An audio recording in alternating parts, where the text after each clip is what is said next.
Hey, everybody. Thanks for joining us. It's 11 o'clock straight up. My name is Jake Milstein. I run marketing and host all of the events for CI. As people come into the room here, I'm just looking at who's in the room. Many folks are our local folks who we already work with, who know us well. We obviously are in Washington State. Our offices, Seattle, Bremerton, and Ellensburg. Business was started here. Our longest time customers are here, and a lot of our friends are in the audience. So thanks for joining us. We're here to discuss a serious topic, even though we'd love to have this be a coffee chat. Actually, I'd love for it to be a beer chat, but it's only 11 a.m. I get a fridge down the hall, man. I'm sure you do. I am sure you do. For those of you who know Mike, and I think that's most of you, you know he's not kidding. And if you're on the west side of the mountains, today's a day with sun breaks. So I apologize for keeping you inside for this. Looks like we have a couple folks still coming in. So quick background on CI. So we provide cybersecurity services. We do managed detection response, which means 24/7, 365 monitoring. We also have professional services. So we help municipalities elevate their entire security program to what we're about to start calling the Critical Insight Security Program. There's your marketing for the day. All right, let's get started. This is not a sales presentation at all. Instead, we're here to talk about the breach involving our state. Two pieces of housekeeping, or three pieces of housekeeping. Number one, there's a chat on the right. If you put things in the chat, we will answer them. Number two, you will get a recording of this. If you signed up in the webinar platform, it will email you a recording. And number three is at the end of this, we will have a survey for you to take. We love when people take our surveys, both because it'll give you an opportunity to donate to a local food bank and because we want to know how we're doing on these and whether to keep doing these. We've got a lot of positive feedback on the last one of these kinds of events we did, although we hate to hold the kind of events where there was a breach. So let's get into it here. So this is obviously about the breach involving our state. The folks who will be doing most of the talking are Mike Hamilton, who's the co-founder of CI, former CISO of Seattle. Fred, also founder. He's the EVP of Professional Services. And John-Luc Peck, he'll be in the chat and talking here. He's an incident response expert and consultant with CI.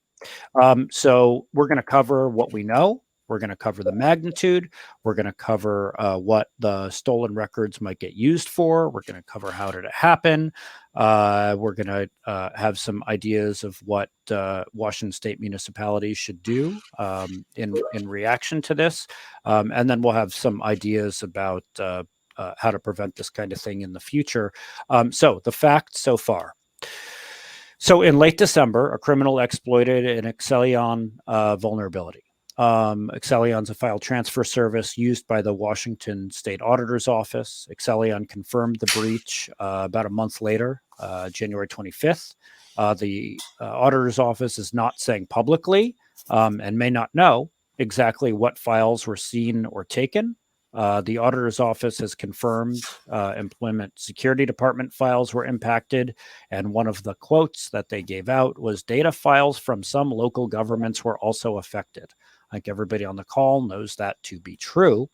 And then just in, the Auditor's Office conducts audits for 2,300 local governments and state agencies. So when you think about what was in there, you know that. And they say approximately 25 state agencies and roughly 100 local governments were affected by the Accellion breach. So, Mike, Yes. What else do we know? Well, I want to preface things, and I want to say that so this is not marketing, and we're not going to sell you anything.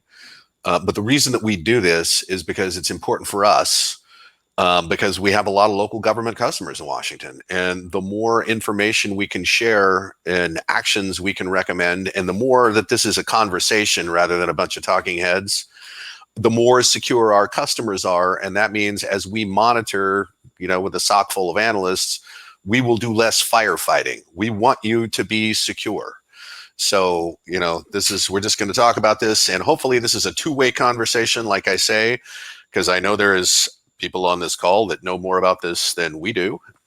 So, and we're going to try and separate, as always, the conjecture part of this from the actual facts we know. So first thing is, it's a little fuzzy, I think, what the reporting time was for this. There's a little bit of back and forth between Accellion, the vendor, and Washington State, the customer, as to who told who what when. Wow, that's a great sentence. So there was a report, an announcement of a vulnerability in late December, and in my world, that comes with a patch, and apparently they had a patch ready about 8 days later, and it was for their ancient version of their file transfer product, which is about 20 years old and only had about 50 customers. And Washington State was one of those customers. And then the state was notified on or about January 25th that there had been a unauthorized disclosure. And so there's a little bit of a time lag in there as to what should have been going on during that period of time. Fred, I think you pointed out last night when we were talking about this, that's still within their patch window, right? Even if they're doing things exactly the way they're supposed to do them, it would have turned out the same way, right? Absolutely. That's I think the thing that struck me, because I think all of us immediately want to say, hey, there was a patch out there. Why wasn't it applied? But you look at when it was released and you realize, well, most people are patching unless they have a program to really accelerate patching for critical vulnerabilities. They're going to patch in 30 days, maybe a little longer. So, you look at it from a due diligence standpoint. I don't know if anybody can have a finger pointed at them. But I do want to talk about, I think, implications for how we should look at things differently when critical vulnerabilities come out. So I want to save that for the end, because I think there's some new concepts we need to think about, that maybe an incident should be triggered when there's a vulnerability that has the incipient capability of a compromise. In other words, we're just waiting for the exploit to be created. We know the clock's running. We should recognize those, and those should be incidents, right? I think it's a breach that's yet to happen, but will happen if we don't step up and patch quickly. So I'm thinking that all of us maybe need to rethink how we consider critical vulnerabilities, and that the incident response process is likely the place to handle something of that magnitude. Mm-hmm. And it's so just another factoid. Apparently, the version of the file transfer product, right, is called FTA, and the one they were supposed to upgrade to was Kiteworks. But apparently, and John Luke, you have direct experience with this product. They were running FTA in AWS, which is really uncommon. So I wonder too if for whatever reason the patch wouldn't work, right? So in your experience, have you ever seen it run as a virtual? We definitely ran it as a virtual appliance. So I'll start with the disclaimer that I used to be an Accellion FTA appliance admin in a former life. This is a system that I used far too often, far too regularly. And so I'm familiar with it and how it was set up at the time. It's been about 5 years since I've had hands-on, but my understanding is the product hasn't changed all that much.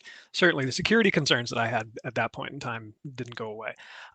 So we were running it at that point as a virtual appliance. It was essentially a VMware VM with NAT exposure to the internet, and you set it up to run internally and out externally. They may have added on an AWS cloud option, or the state could have shoehorned it into AWS somehow, essentially rolled their own image and deployed something custom up into AWS. There's rhyme and reason as to why that's a good idea. There's an architecture which says you're using this system as an exchange platform with potentially untrusted third parties, potentially anonymous parties on the internet. It's going to be a target. And so let's put it up in AWS and keep it segmented and separated away from the rest of the Washington State networks. That in and of itself makes sense to me. Whether it was a supported configuration is unknown. I don't know if that's something that Accellion would officially support. arguably, would there be any functionality changes or impact there? It's tough to say. But yeah, going back to Fred's point, this is absolutely one of those cases where a patch was released in the normal patch cadence cycles, which can take 30 days, 45 days very commonly when it's kind of low priority. And for a lot of the clients who we do vulnerability scans and assessments for, we find patches that are 6 months outstanding, or even more than that with some systems that they often don't even know about. So I think to Fred's point as well about tracking these with an incident response process. I think that's absolutely critical. And that's something that we need to start talking about more and more, because we've seen where now an exploit came out, days later the patch was available, and then days later the attacks were happening, and the IT team just wasn't able to keep up, unfortunately. Yeah. I think there's another component. I see Hamilton's talking, but we're not hearing his voice. That's probably makes everybody happy. Yeah. I was just going to say, this was clearly targeted, right? These 50, consumers of this product, when they announced this vulnerability, they went right to work on them. And the other one is the Exchange Bank of New Zealand or something like that got whacked too, and that hit the news. That should have been a big wake up call. Well, I think there's a bunch of other unknowns, right? One of them is who actually is managing the Accellion instance in AWS. Mm-hmm. Maybe it's Accellion. Third party involved, right? Could be Accellion. Could be another third party. Could be the state. So, that's another wrinkle in here. I think the other thing there's a lot of unknown is we know what the state has announced in terms of what was breached, and that's because the breach notification laws are forcing the state to say, yes, PII was breached. But we also know that that's probably a very small component of the story and what was breached. And I think for everybody on this call, if you were participating in a program that used that system, I would call an incident, and I would start trying to figure out what kind of data was ever shared on that platform. Go back through any logs you have, maybe firewall logs if you have them that far back. Find out what was moved up into that file share. Remember, you ask the people that you think are using it, may not be everybody that used it.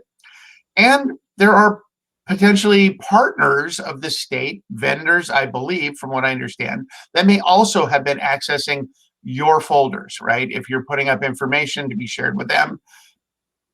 Again, this data is moving around to a number of places through a number of hands, and you have to make sure what was up there to understand what your risk is. So I think it's incumbent on, I believe the state has probably been very forthcoming.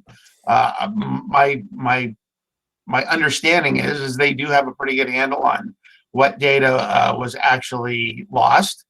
But at the same time, you got to do your own due diligence on that. Well, so Fred, one thing that's come up in the chat here is the question of April, what's my risk window? And somebody said, all right, November 26th, December 28th, but that assumes that the vendor did actually delete things after 14 days. Right, what if because they didn't? Stuff had a 14-day retention on there. Mm-hmm. Right. So you can figure out what your window is. But I want to respond to what Fred said, because I know that there have been local government jurisdictions that have been notified about, hey, we had this and now it's gone, or we can show that this, was accessed in an unauthorized way. What that means is they have logs. Accellion is designed to log everything that comes and goes. So they've gone through those logs, and anybody that's going to be notified has been notified. In some cases, the relevance of the documents that were lost are clear. In other cases, they may not be so clear. And, as you go through the things that have been lost, the State Auditor's Office has audits going on with a lot of local governments and I would imagine some private sector firms as well. And, if you've been notified that, there may have been HR documents or something like that. It was like, well, that means that somebody's going to have to do, a breach report. And that's fairly clear. There's other information that if it was lost could be weaponized for business email compromise, right? To just be really convincing about getting someone to make a payment to a vendor that doesn't exist or something like that, or change the routing number on a payment or something like that. So going through this stuff and figuring out, what your roadmap is here for going first. And I would say, and this is something that April brought up last night when I was chatting with her, this is a real good opportunity to do some BEC, business email compromise training for your folks. This has provided all the leverage you need to get in there and, do some of that messaging.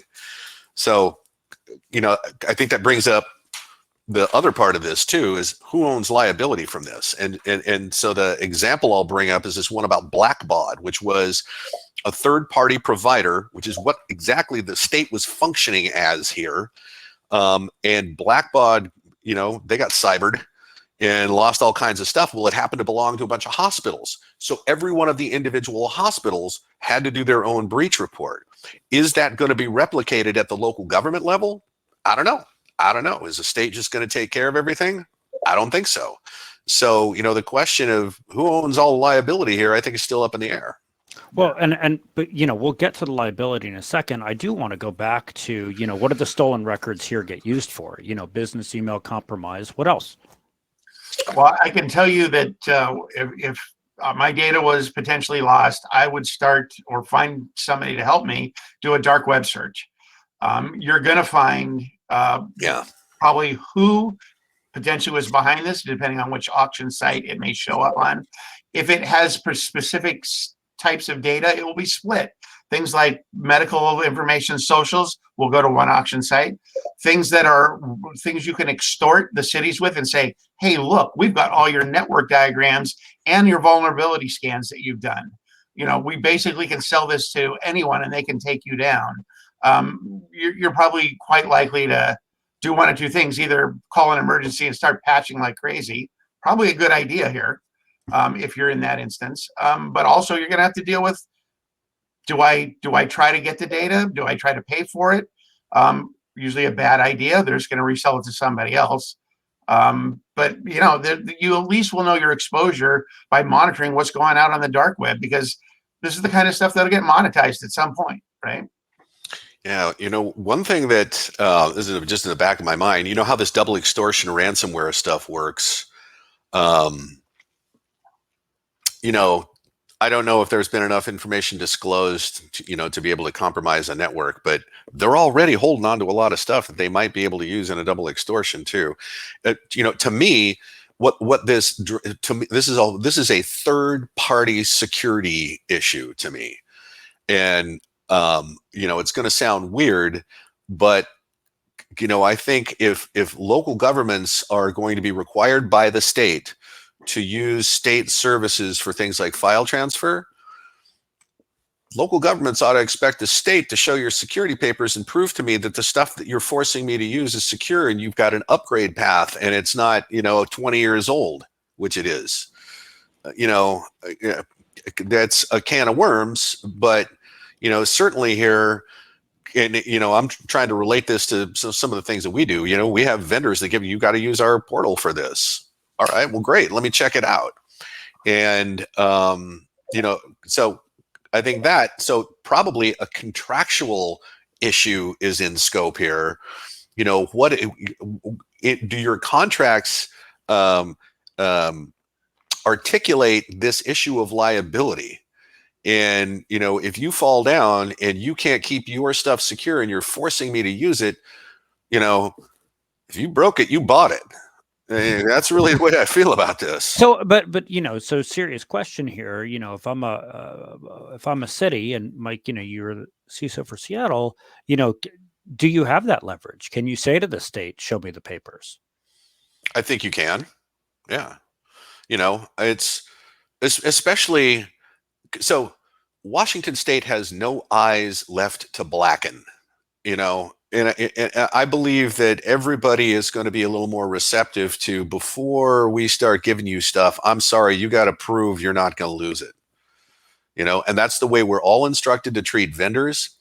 And if the state is acting as, a third party, a vendor, a service provider here, I think that conversation should be in scope. And just a quick note in the chat, folks mentioned that they're putting some of their staff accounting, for example, through urgent BEC training.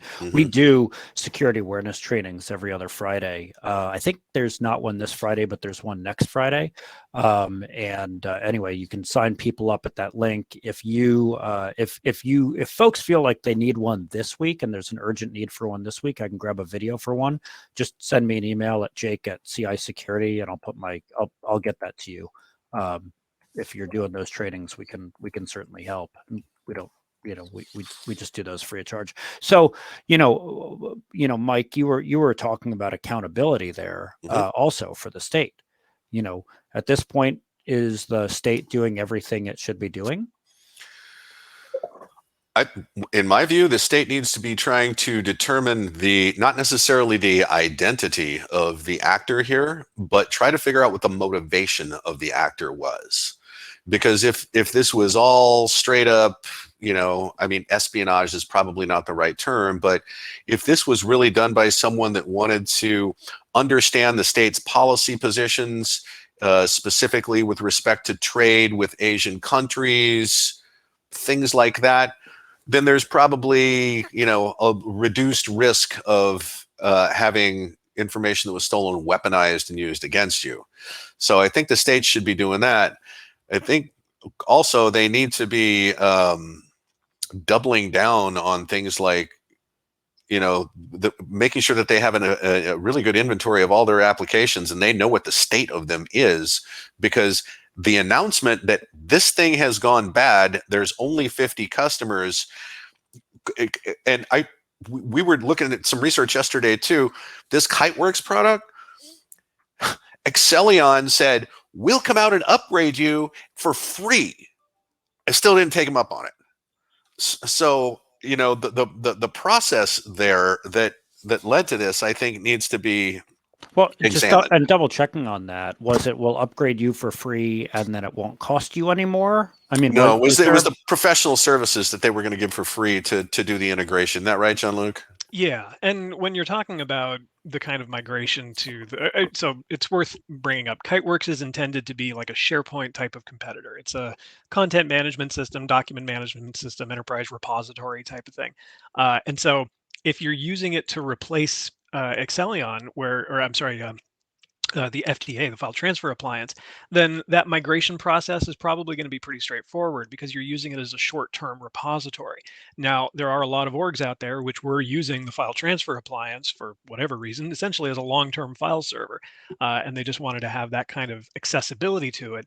And those are the clients that they were trying to lure with the offer for free consulting, because when you're talking about moving your SharePoint site, that's a lot different from, well, we want to just move our FTP site.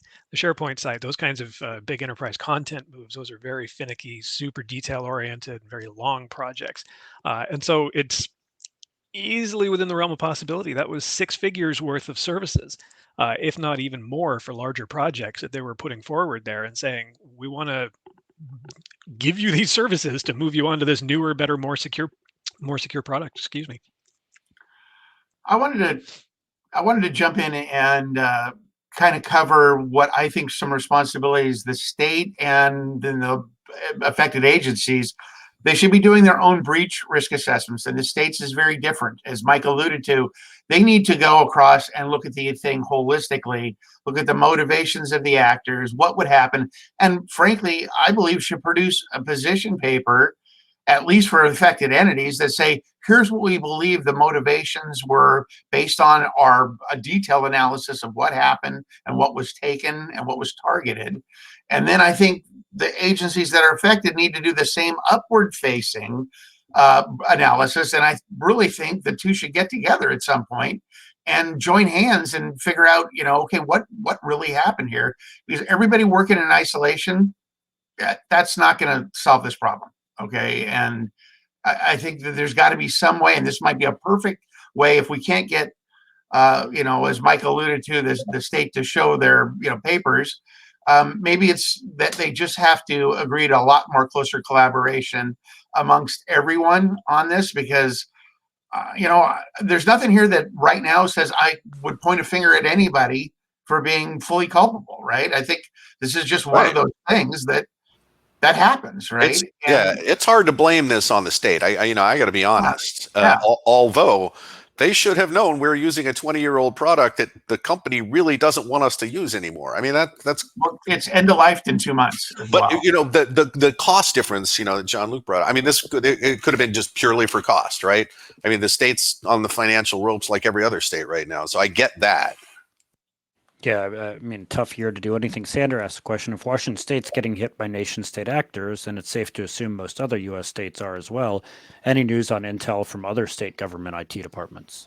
Well, so we don't know that this was a nation-state actor. That's what I mean. Washington really needs to try and figure out who was behind, not necessarily the identity, but the type of actor behind this. Is this nation-state? Was this espionage? Was this purely to monetize? Was this, are they going to monetize those records? Right. To Fred's point, go search the dark web, see if you're showing up out there. That tells you what this was about.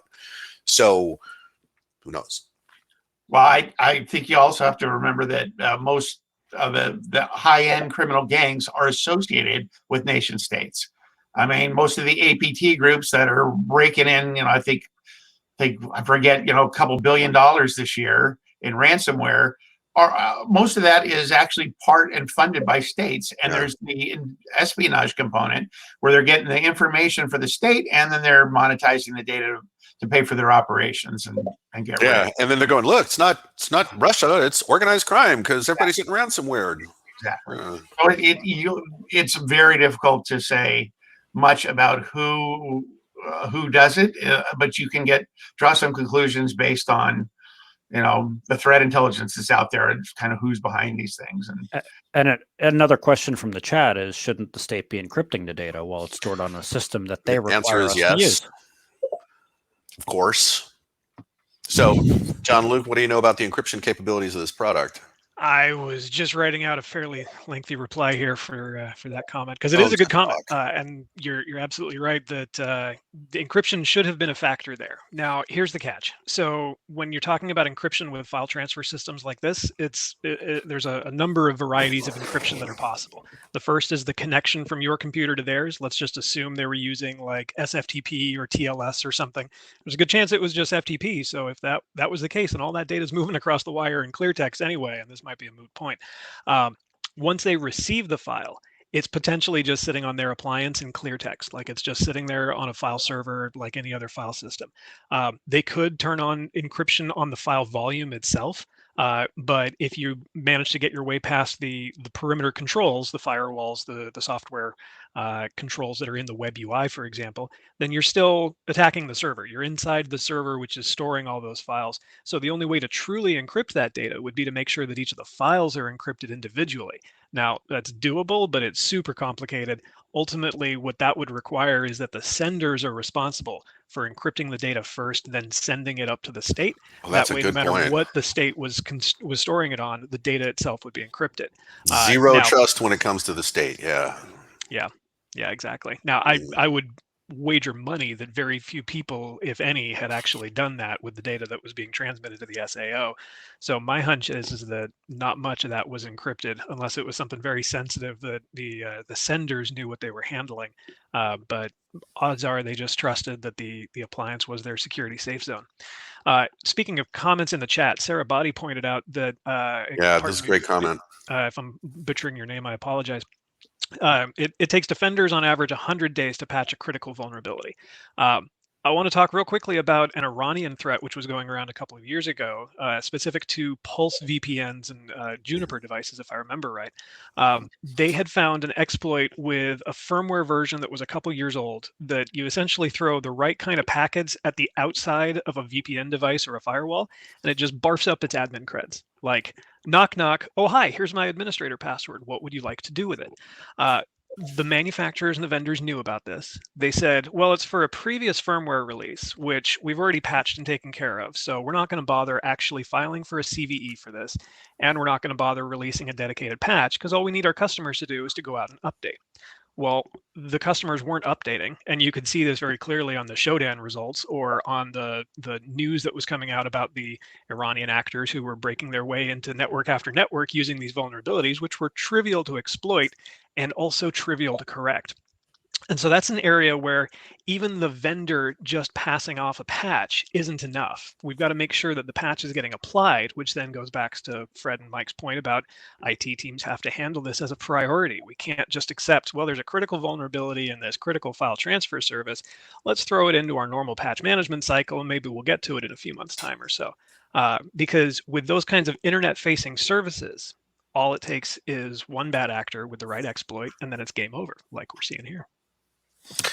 So I'm interested on whether anybody on the call here knows whether there was another company or a service provider involved. I don't think this would have been Accellion running that product as a service, because they would have patched their own stuff, and I don't think they would have I neglected to do that, right? Yeah, but when I was a customer, there was no option for Accellion to run this for me. It was my appliance on my network. I was entirely responsible for it.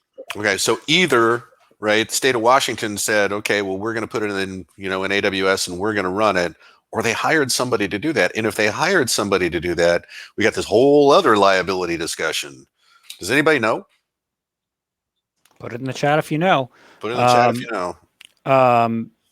Or if you don't want to put it in the chat with your name, email me. It's Jake@CI Security, and then I'll see what you say.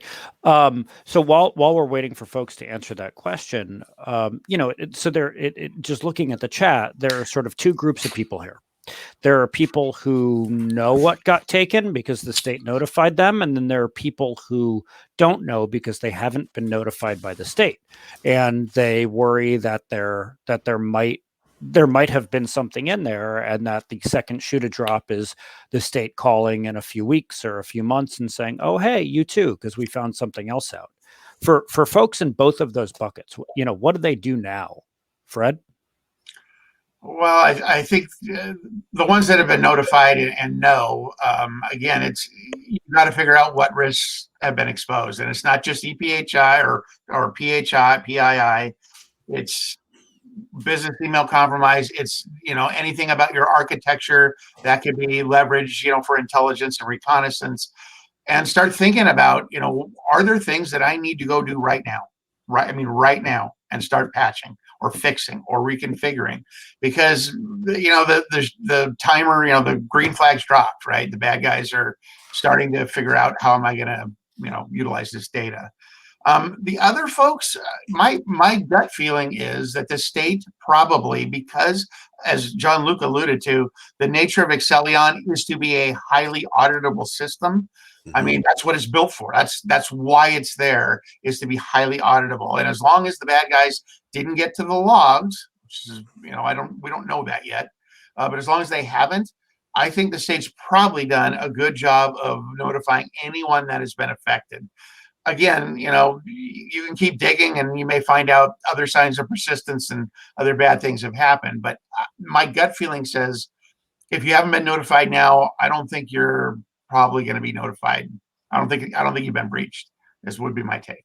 That's good. Now, I do want to point out, though, if you use this system and it was data that was not regulated, like PII or something like that, it will be a different process, right? Because if it's PII, they have to notify within a very short window of time, both the entity whose data was breached as well as the attorney general and the papers. But if it's, I lost your config data, that's not reportable. Let's hope that the state has understood the value of that and is going to reach out and say anything. I don't care if it was, you wrote a note about, the meeting time. They should tell you everything, right, that they lost, so you can make the determination on what is my risk here, right? Yeah. One quick note, because April just posted the link to the auditor's office website here. One thing that Mike and I saw, so Mike did talk to a couple of local reporters. The auditor's office was telling local reporters yesterday more than what is on the website. So that's worth knowing. Sorry, Mhm. John Luke, I interrupted you. I was going in a completely different tack, so that's all right. I was actually just poking around on a CVE database, and I was looking at all the Accellion CVEs that have been published in the last few years. And what's interesting to me is that I didn't find any from 2020, and the others that are posted from 2017 previously all seem to focus on the FTA. There are a couple for Kiteworks, but they're pretty small. Otherwise, it seems to be a lot of focus on the FTA appliance. I think in large part because the code base is so old and it was essentially such a vulnerable system. So this is not the first time Accellion's been through this, especially with the FTA appliance. And there's a few CVEs that I'm seeing going back to 2015, for example, which allows remote attackers to execute arbitrary code via shell meta characters. And so that kind of just throwing rando stuff from the outside and boom, you got root. So this is something that Accellion operators, especially of the FTA appliance, I think should have been aware of and should have been tracking and should have been in their risk profile. Because if you are running a 20-year-old server, I don't care if it's running a Unix FTP server or some custom UI wrapped up thingamajig, anything that old that is exposed on the internet is a risk, and you got to stay ahead of it, either by managing what data goes into it or managing how it's secured and protected. There's another concept that's taking hold, and it's kind of like software manifest concept, which means I should know what all the components make up these products or these big packages or applications I'm buying. This is a perfect example. From what we understand, Accellion was running on CentOS 6. Okay, that version 6, 2 versions back from where the world is at right now on CentOS. Clearly, building off something that is, I think, a 2010 era version. That's not a good plan. So there's an approach and tools now even to analyze. If I'm going to go buy a product, it can go look in the product and say how many open source modules, how many things that the company doesn't patch, but that some other third party or fourth party is actually responsible for. So I think this is another wake up call here that, if you're using products that have open source components like CentOS, that's really old, maybe you've got a risk there you need to address. libcrypt has gone bad. Yeah. CentOS 6 came out in 2004 and was officially end of life November 30th, 2020. Yeah. Okay, that's not a happy story either. 2004. That kind of blows my mind. So Kathy Greenwood is making a point here. She's saying she's got email from internal HR, and the auditor's office said they will directly notify employees whose information may have been compromised. The only thing they're talking about is the PII of people that were working with ESD for unemployment insurance and potentially some folks that had already been caught up in the previous fraud, right? The unemployment insurance impersonation fraud that happened right about the start of the pandemic. They're not saying anything about anything else. And so, but this is an interesting statement here. The auditor's office will directly notify employees whose information may have been compromised. Does that include if you were undergoing some kind of audit and one of the artifacts that you needed to provide was an employee list with a bunch of information in it? Are those employees in scope, or are individual local governments going to have to publicly fall on their swords to say, well, we gave it to the state, we're the ones that have to say this? I think that's an interesting question. My reading of that is the state is actually taking that responsibility on, and that could be very telling, right? That if they're making the effort to reach out, that absolves, I think, the agencies and municipalities that are participating in that Accellion, which is the right thing to do. Which is the right thing to do. But that would be from the wording of that implies to me that they have taken responsibility, and that responsibility for notification, I don't believe rests with the cities that may have been had some of their employees PII breached. That would Yeah, I mean, publicly, sort of the tenor of this whole thing changed when the Employment Security Department got involved and then they had to say to the public, hey, your data might have been part of this, and we'll pay for identity, one of the identity services. Again, that seemed to change it. Lance writes, responding to Fred, same thing happens with WordPress. They use plugins and themes that get compromised or abandoned, picked up by bad actors since they already have an installed base to pillage. By the way, Lance, that's why Mike won't let me use WordPress for our website. Right answer. So, Lance, I'm totally with you on that one. Yeah. So I did tell everybody I was one of those bad marketing people that nobody likes. So WordPress, please. But, so back to this, so these two buckets of people, if you either know what's there, you either know your stuff was taken or not. Somebody here, and I forget who it was earlier in the chat, said that they were notified by the state. Brian, we were notified about the breach via email, but they never said any of our data was compromised. So where do they fall? Well, if they say none of your data was compromised, it means you were in that 14-day window. They never said whether any of our data was compromised. Well, you always got to remember, they don't have to tell you anything if it's not in your contract. So if you don't have a contract, if it's an open investigation, they don't have to tell you anything. Right, I don't have to tell you anything.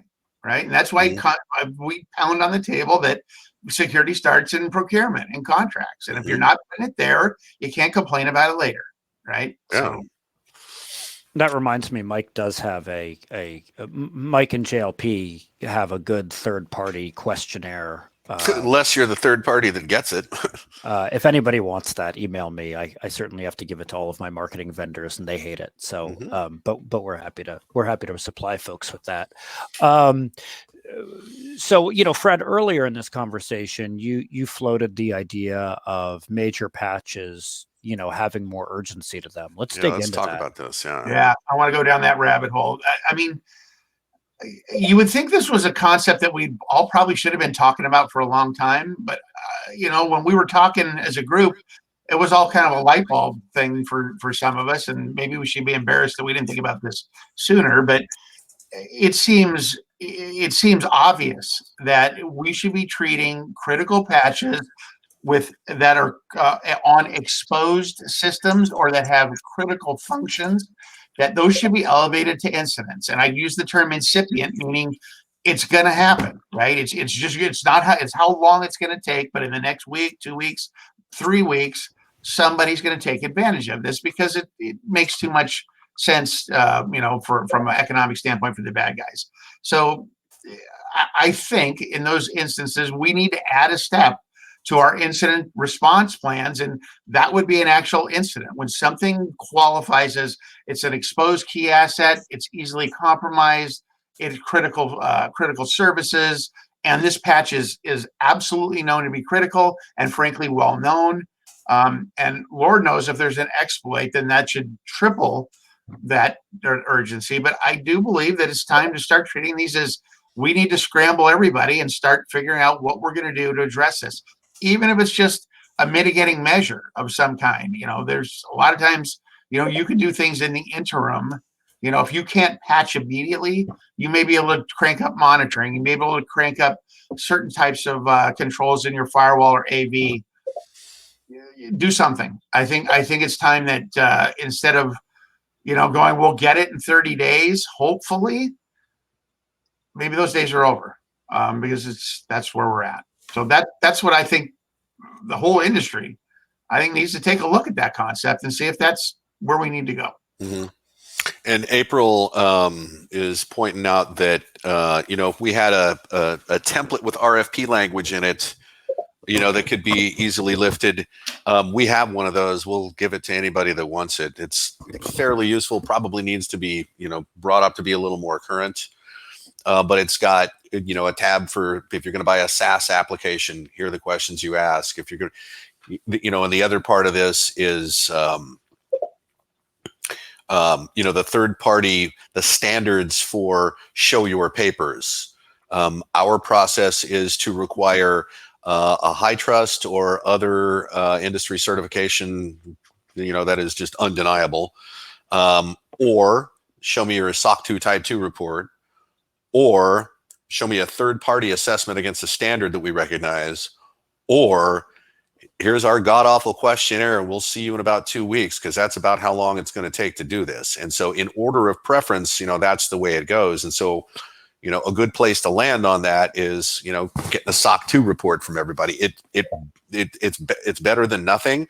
It may not cover in its scope the actual product that you're going to use or how you interact with a vendor, service provider, or the state. But it definitely provides defensibility when something like this happens. Well, we checked out their security. Here's what they told us. So, we were going on good faith that they actually knew what they were doing. So I think that's probably something that should be implemented a little more broadly. This issue about third-party supply chain, all of this stuff is starting to suck all the air out of the room right now.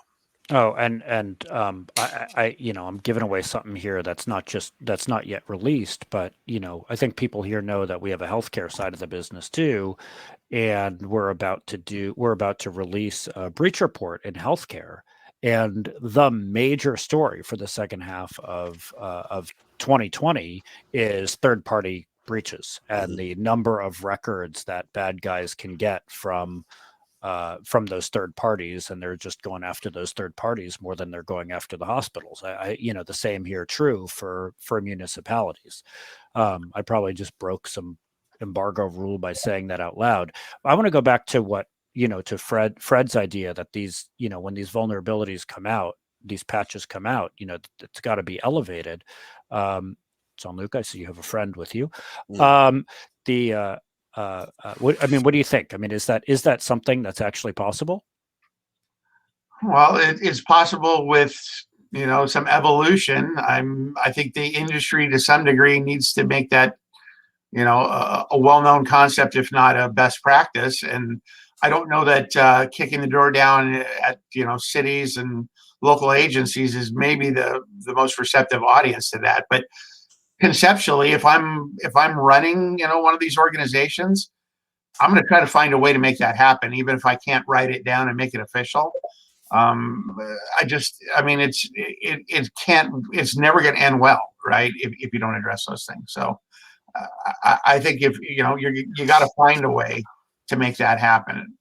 Maybe putting it, codified in a plan, that just gives it the management level kind of blessing you need. And when people know it's in the plan, that they're going to go and they're going to do it, and they're going to execute on it. And nobody's going to say, you know what, we got another project that I just can't break away from. You have a little bit of a firmer approach that people will do the right thing. So yeah. I think we should try and summarize some things here. So yeah, the state stepped on its cyber again. It's important to know that there's a 14-day window. So if the state hasn't said explicitly, here's what you lost, you check records and find out what happened in that 14 days. It's real good idea that if you know what files have been lost, to check them for their relevance in things like business email compromise. Do they define associations? Was there any PII involved? Are there technical security implications there? We talked about being able to, leverage contract language and third-party security tactics to try and, if not prevent something like this from happening or being caught up in something like this, at least to provide the defensibility to say that we did our due diligence. So, no 2x4 is coming at my head because of this. I think Fred's suggestion of treating incident response or treating, high severity patches as incident response is a really great suggestion. And then this is a really good opportunity to do business email compromise training. And if you have any technical vulnerabilities that may have been disclosed, you definitely want to get in front of those right now. And to me, that's the summary of what just came out of this. There's still a lot of unanswered questions. I mean, this is going to change. More is going to come out about this. I'd add the dark web search is not a bad idea. Dark web search. Yeah, that's a great idea. That will tell you a lot more about what to expect, especially if you see your data popping up on a ransomware or a extortion auction site. You're going to know a lot more about where you're at and what you're facing, right? It becomes more concrete. You know the threats. You know it's significant at that point. You know you really need to. I mean, that's an incident for sure in itself. I think that's another kind of wild card here is I'm curious if anybody on this call actually declared an incident when they got this information. That I don't know if we'd have had enough time to get an answer, but certainly if you find out it's more than PII, even if it is PII, they're all incidences if you ask me. And I'm curious if anybody actually did that and had some sort of response. Yeah. Has anyone been notified that you've lost documents or information that includes personally identifiable information? That's an interesting question. I don't think anybody's been informed of that. Hey, John Luke, question here. What are some, what's a good method of doing a dark web search? Hire a service. Not us. Don't undertake that yourself. Yeah. My recommendation is, unless you know where you're going, you're probably going to end up somewhere you don't want to be there. Yeah, if you've got security specialists, if you've got staff, if you've got resources, you can always tag us. Feel free to give us a shout. We're happy to provide you some resources if we can. I also want to call attention to some resources that Lance posted in chat about monitoring your credit report and creating an SAW, a Secure Access Washington account. I think these are very good tips for more of the individual level. So this might be guidance that you want to give to your employees or give to people who you know may be affected if their data was involved here. But potentially freezing your credit reports, or at the very least, just making sure you're keeping an eye on them and monitoring them regularly. I think I heard some time ago that the free credit report agencies are now offering them monthly during the COVID window here. So you can have people run their reports more regularly, make sure they're not getting, seeing Mike's comment, you can make sure that they're not getting fraudulent claims filed, for example, and make sure that accounts are not being opened up in people's names. The other individual recommendations I've got, it's kind of more the same security hygiene stuff, but making sure you've got multi-factor authentication turned on for all of your critical accounts, things like your bank services, your investment accounts, your telephone accounts, like your cell phone service provider, as well as the email accounts that all those systems report to. So if you're using MFA everywhere except for the Gmail account that all your stuff feeds into, well, Gmail is going to be your weak spot there. So making sure that people shore up their personal stuff, their accounts, their computers, making sure their software is up to date. It's very generic stuff, but all it takes is some malware over here, which is taking advantage of a user account over there, which is linked up with this data breach over here. And next thing you know, you got a mortgage in somebody else's name. There's some funny stuff going on in the chat, but there's also, do we recommend haveibeenowned.com? Yes. Yeah, it's better than nothing. Yeah. So when you think about the dark web, I don't think it's that spooky as long as you take the right precautions. You know, you want to download the Tor browser, the Onion Router browser. You want to do all your activities entirely through that interface. You can go to some cookbook approaches on the web, how to do the search. The thing that changes is the sites that they're going to point to this week are down, and it's a whole new set of sites to look at next week. And there are some super secret search engines that are specifically built to find data auctions. They're not very secret at all, frankly, and that's why they tend to be of marginal value.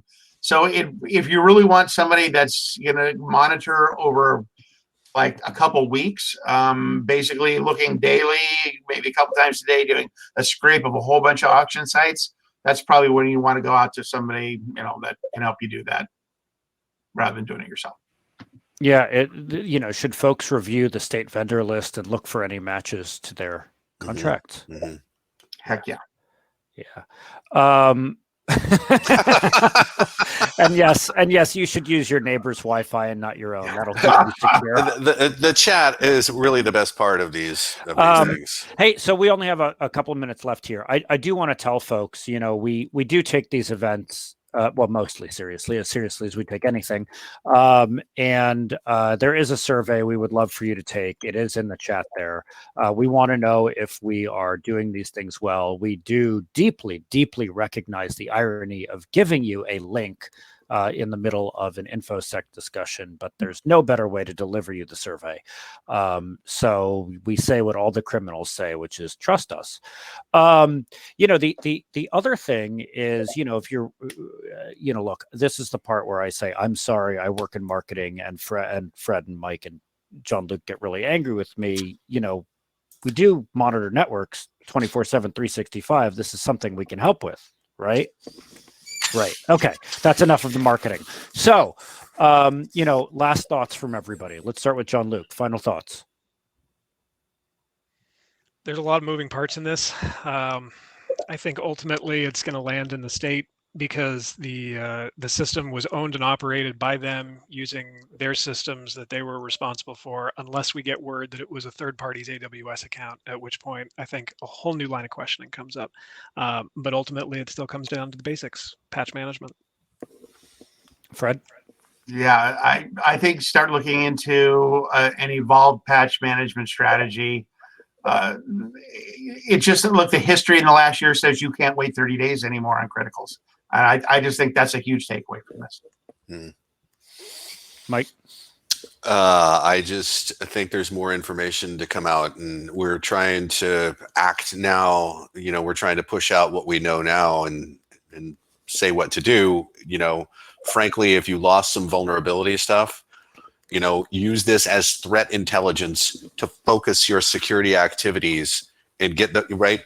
If we told them if they know about this thing that needs to be fixed, then we need to fix that first. So prioritize that stuff, depending on what you've lost. Yeah, and I want to wrap up here with one thing that somebody put in, which is Mike does send this daily email, the blast, that he's been sending for more than 10 years at this point. And in it, when there is a patch or something high, something big enough that it makes the news, it does go in Mike's blast. So if you're not getting that every day, the link is in the chat there. Sign up after you take the survey that I put in there before. All right, everybody. Well, thank you for joining this. We really do appreciate it. And hopefully we won't have to do this again, because hopefully there won't be another one. I will say, if there's big news on this or something where we need to update, we will spin up another version of this. As always, email us, call us if you need anything. And Jean-Luc just put a couple of email addresses in there in the chat for you. And have a good day. Thank you again for joining us. See you, everybody.